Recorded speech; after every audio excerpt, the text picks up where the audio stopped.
نے ایک روایت میں فرمایا نماز میری آنکھوں کی ٹھنڈک ہے، ایک روایت میں فرمایا بلال ارحنی، بلال تم اذان دو، تمہاری اذان سے میری آنکھیں ٹھنڈی ہوتی۔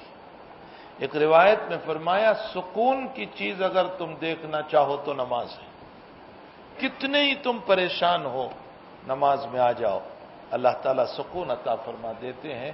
تو نماز بہت اہم عبادت ہے، بہت اہم عبادت ہے، ہمیں نمازوں کا اہتمام کرنا چاہیے۔ ایک روایت میں عبداللہ ابن مسعود فرماتے ہیں کہ میں نے رسول اللہ صلی اللہ علیہ وسلم سے سوال فرمایا، حضرت اعمال میں سب سے افضل عمل کون سا، سب سے اعلیٰ عمل، سب سے اونچا عمل؟ تو حضرت نے فرمایا الصلاۃ علی وقتہا، اپنے وقت میں نماز پڑھو، قضا نہ کرو۔ حضرت شیخ رحمۃ اللہ علیہ نے فضائل اعمال میں، فضائل صلاۃ میں ایک جگہ لکھا ہے کہ ہماری نماز صرف قضا ہو جائے، پڑھی تو صحیح لیکن قضا، فرمایا بلا وجہ، بلا کارن کے قضا کرنے والے کو ایک حقوا جہنم میں جلنا ہوگا۔ صحابہ فرماتے حقوا کس کو کہتے ہیں یا رسول اللہ؟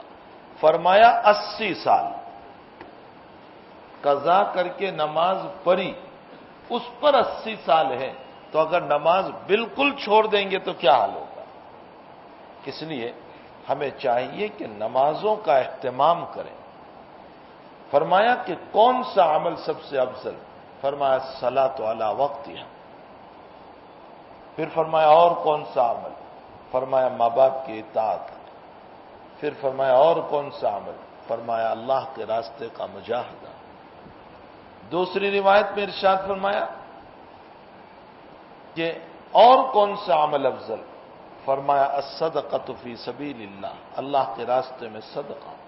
اور کون سا عمل افضل؟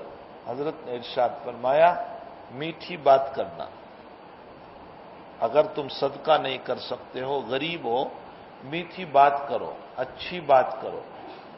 فرمایا اور کون سا عمل؟ تو حضرت نے فرمایا اگر تم میٹھی بات بھی نہیں کر سکتے تو تمہاری بری باتوں سے لوگوں کو بچا لو، اللہ اس پر بھی صدقے کا ثواب عطا کرے گا۔ یعنی تم برا مشورہ نہ دو، بری بات نہ کرو، خاموش ہو جاؤ، حق تعالی اس پر بھی تمہیں صدقے کا ثواب عطا فرمائیں گے۔ پھر ایک روایت میں